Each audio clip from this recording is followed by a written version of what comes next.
नमस्कार, मेरा नाम सरला है। मैं एक एनजीओ से जुड़ी हूँ और किसान उत्पादक संगठनों की क्षमता निर्माण में कार्यरत हूँ। नमस्कार सरला जी, आपसे बहुत समय बाद मुलाकात हुई। मैं अपने किसान उत्पादक संगठन के कार्य को आगे बढ़ा रहा हूँ। हालांकि इस कार्य में मुझे कई प्रकार की समस्याएं आ रही हैं। क्या आप मुझे किसान उत्पादक संगठन व कृषि व्यवसाय पर मेरी समझ को बढ़ाने और मेरी इनसे संबंधित समस्याओं को दूर करने में मदद करेंगी? नमस्कार विनोद जी, किसान उत्पादक संगठन पर मैं आपकी समझ बढ़ाने में जरूर मदद करूंगी और साथ ही आपके सामने आ रही विभिन्न समस्याओं का हम मिलकर हल खोजने का भी प्रयास करेंगे। धन्यवाद सरला जी, ये मेरे लिए बहुत अच्छा रहेगा। विनोद जी, किसान उत्पादक संगठन या जिसे हम संक्षेप में एफपीओ भी कहते हैं के बारे में गहराई से जानने से पहले हम भारत में कृषि आधारित आजीविका के बारे में जानने की कोशिश करते हैं। बिल्कुल सही सरला जी, यह हमारे लिए बहुत उपयोगी जानकारी रहेगी। विनोद जी, जैसा कि हम जानते हैं, हमारे देश के ज्यादातर लोग गांवों में निवास करते हैं और जीवन यापन के लिए प्रत्यक्ष या अप्रत्यक्ष रूप से खेती पर निर्भर करते हैं। इसलिए ग्रामीण क्षेत्रों में खेती बाड़ी और इससे होने वाली आमदनी को समझना जरूरी है। आप सही कह रही हैं सरला जी। विनोद जी, अगर हम 2011 की जनगणना के आंकड़े देखें तो हमारे देश के कुल कामकाजी लोगों का 56% खेती या उससे जुड़े हुए कार्यों में लगा हुआ है।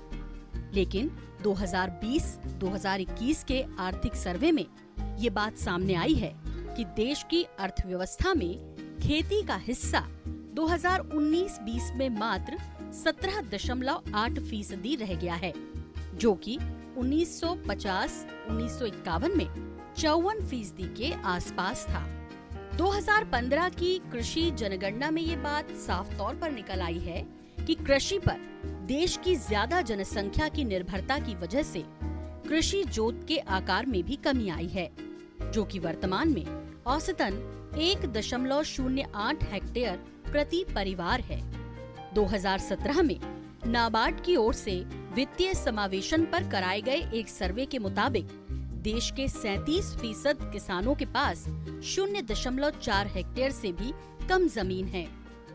करीब 30% किसानों के पास 0.41 से 1 हेक्टेयर के बीच खेती की जमीन है और लगभग 20% परिवार 1 से लेकर 2 हेक्टेयर के बीच जमीन रखते हैं, जबकि मात्र 13% परिवारों के पास 2 हेक्टेयर या उससे ज्यादा जमीन है।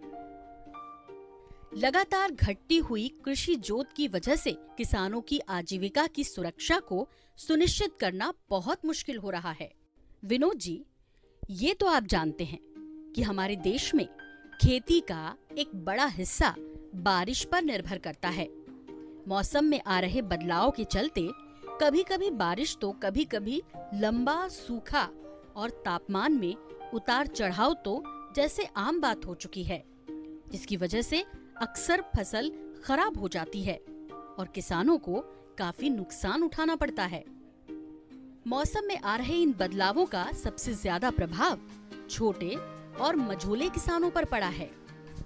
विनोद जी, छोटे किसानों की हालत को हम इस वीडियो के माध्यम से और गहराई से समझने की कोशिश करते हैं।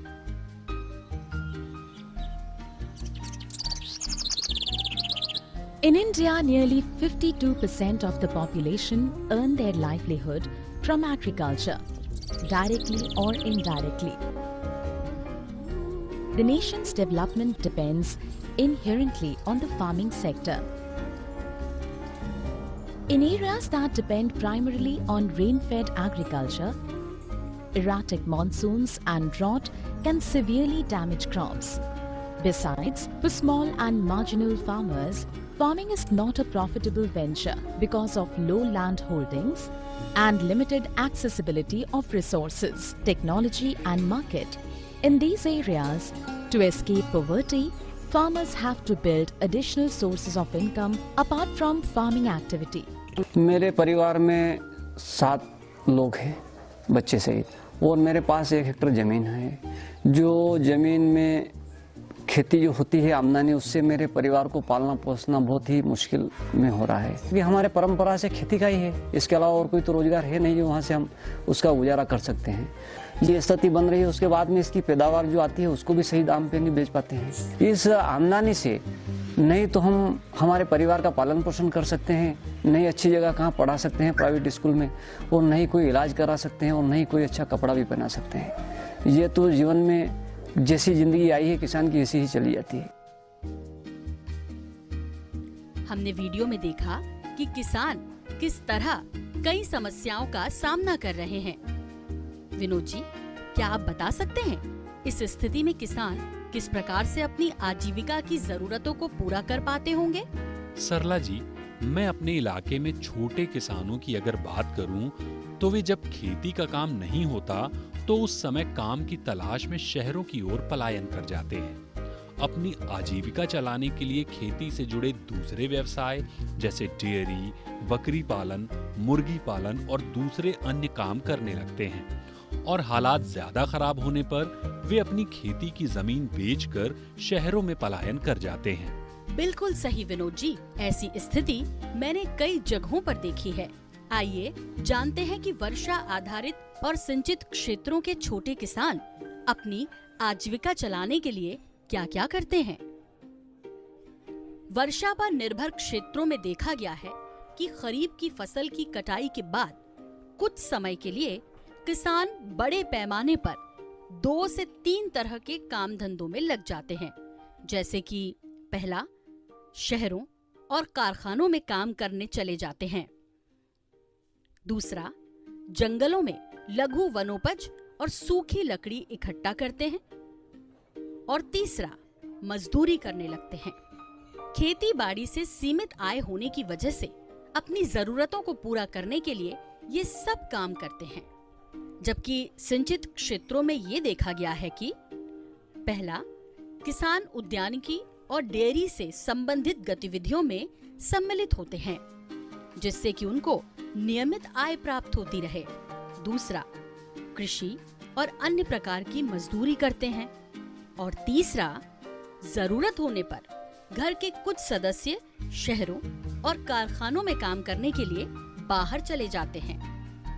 विनोद जी, अब आप बताइए कि आपके क्षेत्र में क्या किसानों को उनके उत्पादों के सही दाम मिल पाते हैं? सरला जी, मैंने अपने क्षेत्र में देखा है कि अक्सर किसानों को उनके उत्पादों का उचित मूल्य नहीं मिलता। अनाज, दालें, तिलहन, फलों आदि में किसानों को नुकसान उठाना पड़ता है, क्योंकि बिचौलिए उनके मुनाफे का ज्यादातर हिस्सा ले जाते हैं। सही कहा विनोद जी, इस पर हम थोड़ी और बात करते हैं।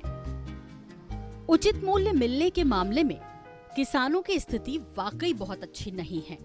इस तालिका के माध्यम से हमें पता चल रहा है कि बागवानी उत्पादों के लिए ग्राहक द्वारा दिए गए कुल मूल्य का दूसरे साझेदारों के मुकाबले किसानों को बहुत छोटा हिस्सा मिलता है। बिल्कुल सही सरला जी, यह केवल बागबानी फसलों के साथ ही नहीं बल्कि लगभग सभी फसलों के मामले में किसानों को बहुत कम मूल्य मिलता है। ज्यादा हिस्सा बिचौलियों के पास चला जाता है। सरला जी, मैं आपसे ये समझना चाहता हूँ कि किसानों को उनकी उपज के कम दाम मिलने के क्या कारण हैं? विनोद जी, किसी वस्तु की किसानों को मिलने वाली कीमत और ग्राहकों द्वारा चुकाए गए मूल्य में बड़ा अंतर होने के कई कारण हैं, जैसे कि पहला, कृषि मूल्य श्रृंखला में कई प्रकार के बिचौलियों का शामिल होना। इसमें कच्चा आढ़तिया से लेकर पक्का आढ़तिया यानी कमीशन एजेंट और थोक व्यापारी से लेकर खुदरा व्यापारी तक शामिल होते हैं। दूसरा, किसानों के स्तर पर कृषि उत्पादों में मूल्य संवर्धन का अभाव। और तीसरा, कृषि उत्पादों की खरीद, छटाई करना, भंडारण और ढुलाई में खर्च एवं जोखिम दोनों जुड़े होते हैं। इन सभी कारणों से किसानों को उनके उत्पाद का अच्छा मूल्य नहीं मिल पाता है और मूल्य श्रृंखला में उनकी स्थिति बहुत अच्छी नहीं रहती है। धन्यवाद सरला जी, मैं किसानों को उनके उत्पादों का कम मूल्य मिलने के कारणों को समझ गया हूँ। ये मेरे लिए बहुत ही उपयोगी जानकारी रही है। विनोद जी, हमारे देश में कृषि और उससे जुड़े हुए कार्यों से अपनी आजीविका चलाने वाले लोगों के विषय में कुछ सामान्य बातें निकलकर सामने आती है, जिनमें शामिल हैं किसानों का असंगठित होना, उनकी क्षमता और पूंजी का आधार कमजोर होना, आर्थिक और मौसमी उतार चढ़ाव के समक्ष असहाय होना, बड़े कृषि बाजारों तक पहुंच बनाने में चुनौतियों का सामना करना। इनके अलावा ज्यादातर किसानों की कुछ और समस्याएं भी हैं, जैसे कि शिक्षा का स्तर कम होना, कृषि से जुड़े आधुनिक ज्ञान और प्रक्रियाओं की जानकारी की कमी होना। इन सब कारणों से छोटे किसानों की बाजार में सौदेबाजी की ताकत कमजोर पड़ जाती है। इसकी वजह से कड़ी मेहनत करने के बावजूद लाभ कम मिल पाता है, उन्हें कठिन हालात का सामना करना पड़ता है और समय के साथ उनके संसाधन कम होते चले जाते हैं, जो अंततः उनकी स्थिति को और दयनीय बना देते हैं।